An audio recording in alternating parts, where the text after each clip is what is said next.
Daily. Taste the Daily.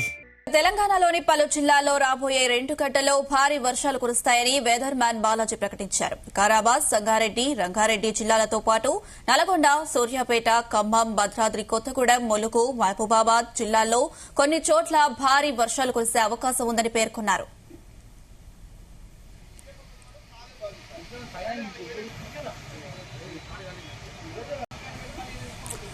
Telangana, Andhra Pradesh రాష్ట్రాల్లో 2 రోజుల పాటు తేలికపాటి వర్షాలు కురిసే అవకాశం ఉందని వాతావరణ శాఖ తెలిపింది. ఇక తూర్పు మధ్య బంగాళాఖాతంలో కొనసాగుతున్న ఉపరితల ఆవర్తన ప్రభావంతో అల్పపీడనం ఏర్పడింది.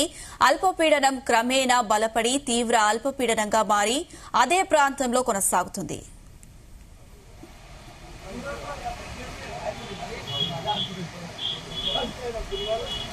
దీనికి అనుబంధంగా ఉన్న ఉపరితల చక్రవాహత ఆవర్తనం సగటు సముద్ర మట్టం నుండి 9 కిలోమీటర్ల 600 మీటర్ల ఎత్తు వరకు కొనసాగుతూ ఎత్తు పెరిగే కొద్దీ నైరుతి దిక్కుకు వాలుతుంది.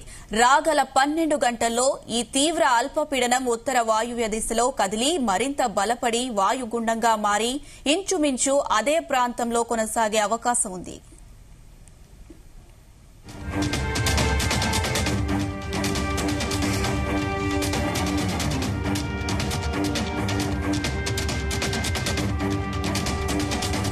ఉత్తర వాయువ్య దిశలో కదిలి దక్షిణ ఒడిశా, ఉత్తర ఆంధ్ర కోస్తా తీరం సమీపంలో ఈ నెల 3వ తేదీ నాటికి తీరాన్ని దాటే అవకాశం ఉందని వాతావరణ శాఖ అధికారులు అంచనా వేశారు. వాతావరణంలో చోటు చేసుకున్న మార్పులతో 2 రోజుల పాటు తేలికపాటి నుండి మోస్తారు వర్షాలు కురుస్తాయని వాతావరణ శాఖ అధికారులు తెలిపారు. కొన్ని జిల్లాల్లో 30 నుండి 40 కిలోమీటర్ల వేగంతో ఈదురుగాలులతో కూడిన వర్షాలు కురిసే అవకాశం ఉందని తెలిపారు.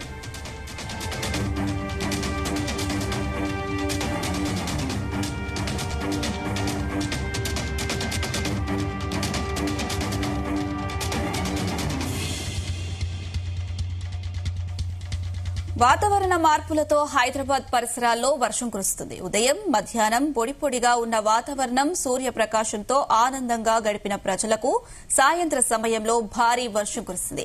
ఉప్పల్, రామాంతపూర్, చిల్కనగర్, హబ్సిగూడ, నాచారం, మల్లాపూర్, లాలాపేట్, లాలాగూడ, ఓయూ క్యాంపస్, మేడ్పల్లి, బోడుప్పల్, ఫిర్జాదిగూడ, నారపల్లి పరిసర ప్రాంతాల్లో వర్షం దంచికొట్టింది.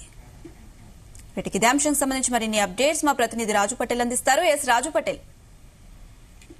Good evening Anusha. బంగాళాఖాతంలో ఏర్పడినటువంటి అల్పపీడనము క్రమక్రమంగా అది వాయుగుండంగా మారి బలపడుతూ ఉండటం వల్ల తెలంగాణలో, ఆంధ్రప్రదేశ్ లో కూడా భారీ వర్ష సూచన ఉండబోతుందని కూడా వాతావరణ శాఖ అధికారులు తెలిపారు. సో ఈ అల్పపీడనము వాయుగుండంగా మారి బలపడటం వల్ల ముఖ్యంగా తెలంగాణలోని ఉత్తర తెలంగాణ జిల్లాలతో పాటు మధ్య అటు పశ్చిమ తెలంగాణ జిల్లాలో భారీ వర్షాలు కురిసే అవకాశం ఉంది. ఆదిలాబాద్, నిర్మల్, కొమ్రభీం, ఆసిఫాబాద్ జిల్లా, మంచిర్యాల, పెద్దపల్లి, రాజన్న సిరిసిల్ల జిల్లా, ములుగు, భద్రాద్రి కొత్తగూడెం, జయశంకర్ భూపాల్పల్లి జిల్లా, ఖమ్మంతో పాటు వికారాబాద్, రంగారెడ్డి, మేడ్చల్, మల్కాజ్గిరి, యాదాద్రి భువనగిరి, నల్గొండ ఈ జిల్లాలో వర్ష సూచన ఉంది. కాబట్టి ఈ జిల్లాలకు వాతావరణ శాఖ హైదరాబాద్ అధికారులు ఎల్లో అలర్ట్ జారీ చేశారు. ఈ జిల్లాలో ఈదురు గాలితో కూడినటువంటి వర్షాలు కురిసే అవకాశం ఉంది. గంటకు 30 నుంచి 40 కిలోమీటర్ల వేగంతో గాలులు వీస్తాయి. దాంతో పాటు సాయంత్రం కాలంలో కనుక వర్షాలు పడితే పిడుగులు కూడా పడే అవకాశం ఉందని కూడా వాతావరణ శాఖ అధికారులు చెప్పిన నేపథ్యంలో ప్రభుత్వం కూడా అధికార యంత్రాంగం కూడా పూర్తి స్థాయిలో అప్రమత్తమైంది. ఈ జిల్లాలతో పాటు హైదరాబాద్ నగరంలో కూడా పలు చోట్ల వర్షాలు కురిసే అవకాశం ఉంది. ఇప్పటికే కొద్దిసేపటి క్రితం నుంచి కూడా హైదరాబాద్ లోని కొన్ని చోట్ల వర్షం పడుతుంది. ఉప్పల్, రామంతపూర్, హబ్సిగూడ, సికింద్రాబాద్ ఏరియా, అలానే చిల్కలగూడ, అటు పంజాగుట్ట ఏరియా, అటు నాగోల్, ఎల్బీ నగర్, పూరి, దిల్షుక్ నగర్, మల్లక్పేట్ ఈ ఏరియాలో కూడా ఇప్పటికే వర్షం నమోదైంది. సో క్రమక్రమంగా వర్షం యొక్క శాతం కూడా పెరిగే అవకాశం ఉంది. హైదరాబాద్ సిటీలో ఎప్పుడు వర్షం పడ్డా కూడా కుండపోతగా వర్షం పడుతుంది. తక్కువ సమయంలో ఎక్కువగా వర్షం పడుతుంది. సో అంటే వాతావరణ శాఖ అధికారులకు కానీ వెదర్ ఎక్స్పర్ట్స్ కానీ ఊహించని విధంగా భారీగా వర్షం పడుతుంది. ఒక గంట వ్యవధిలోనే 10 నుంచి 15 సెంటీమీటర్ల వర్షం కురవడం వల్ల భారీ వరదలు వస్తున్నాయి. భారీ వరదలతోటి విపత్తు కూడా ఎక్కువగా సంభవించి వందలాది ఇళ్లు నీట మునిగిపోతున్నాయి. కాలనీలు కూడా జలమయం అయిపోతున్నాయి. హైదరాబాద్ సిటీలోని మెయిన్ రోడ్లన్నీ కూడా నదులను తలపిస్తూ వాటర్ ప్రవహిస్తుంది, వాటర్ ఫ్లో ఉంటుంది. సో దీంతో సిటీ వాసులందరూ కూడా చాలా ఇబ్బంది పడుతున్నారు.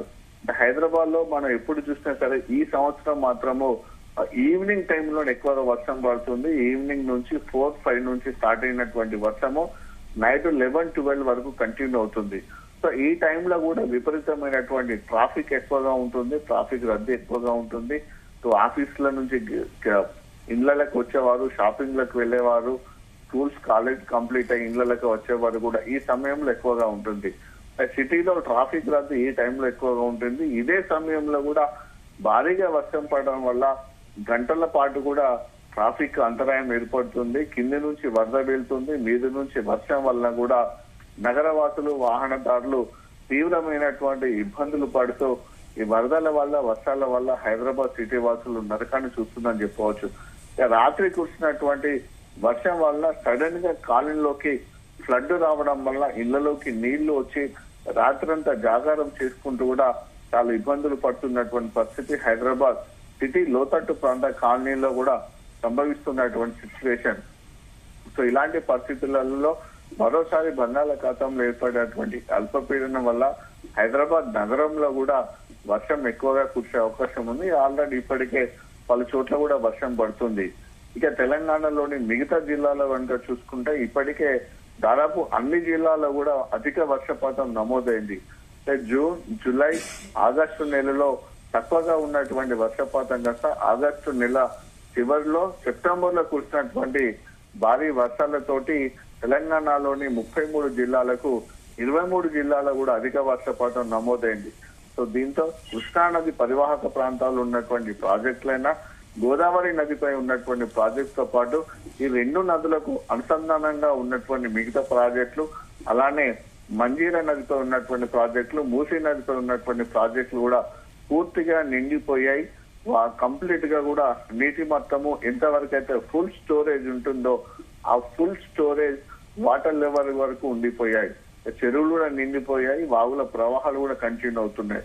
ఇలాంటి పరిస్థితులలో మరొకసారి భారీ వర్ష సూచన ఉందని కూడా వాతావరణ శాఖ అధికారులు చెప్పినటువంటి ఈ పరిస్థితులలో కూడా ప్రభుత్వం అధికార యంత్రాంగం పూర్తి స్థాయిలో కూడా అలర్ట్ అయింది. ప్రజలను కూడా అప్రమత్తం చేస్తున్నారు. ఎందుకంటే భారీ వర్షాల కారణంగా, భారీ వరదల కారణంగా ఇప్పటికే జరగకూడని విపత్తు తెలంగాణలోని చాలా జిల్లాల్లో కూడా జరిగింది.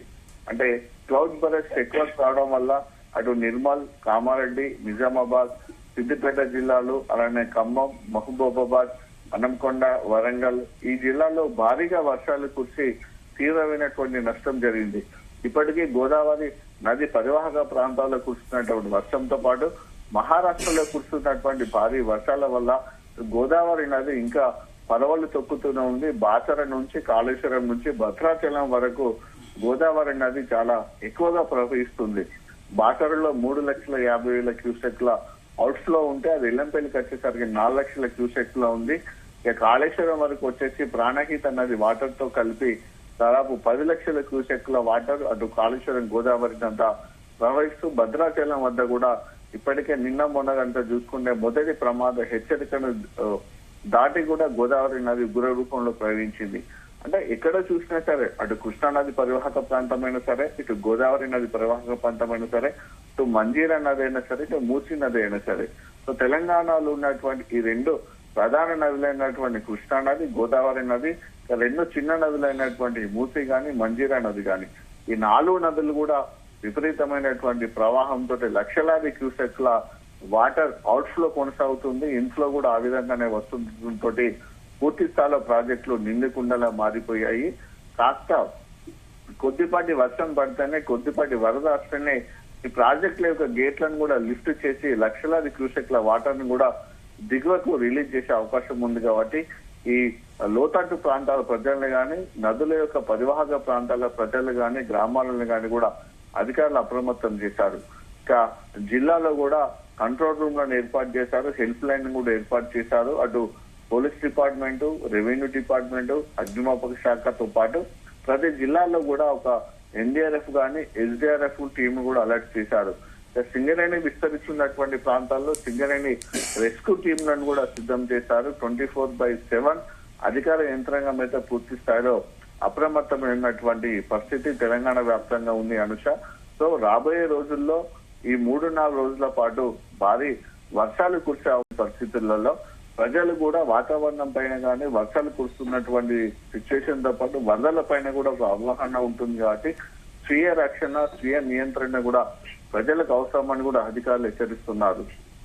ఎందుకంటే అనవసరంగా ప్రయాణాలు చేయడము, వరదలు వర్షాలు వచ్చిన తర్వాత ఎంజాయ్ కోసం కానీ వెళ్లి వరదల్లో చిక్కుకోడి ప్రాణాపాయాలకు తీసుకొచ్చినటువంటి పరిస్థితులు కూడా ప్రజలు కొని తెచ్చుకోవద్దు. అత్యవసరం అయితేనే తప్ప ప్రయాణాలు చేయాలంటున్నారు. ఏదైనా ఎమర్జెన్సీ టైంలో అనుకోకుండా వరదలు వచ్చి వరదల్లో చిక్కుకున్నప్పుడు కానీ, వర్షంలో చిక్కుకున్నప్పుడు కానీ జిల్లాలో ఏర్పాటు చేసినటువంటి కంట్రోల్ రూమ్లకు, హెల్ప్ లైన్ సెంటర్లకు ఫోన్ చేయడంతో పాటు 100 డయల్ చేసినా సరే పోలీసులు కానీ మిగతా బృందాలు కూడా వచ్చి రక్షిస్తాయన్నటువంటి అధికారుల సిచ్యువేషన్ చూపిస్తున్న నేపథ్యంలో మరొక 3 రోజుల పాటు వర్షాలు కురిసే ఉన్నటువంటి నేపథ్యంలో ప్రజలు అయితే అప్రమత్తంగా ఉండాల్సిన అవసరం ఉంది అనుష.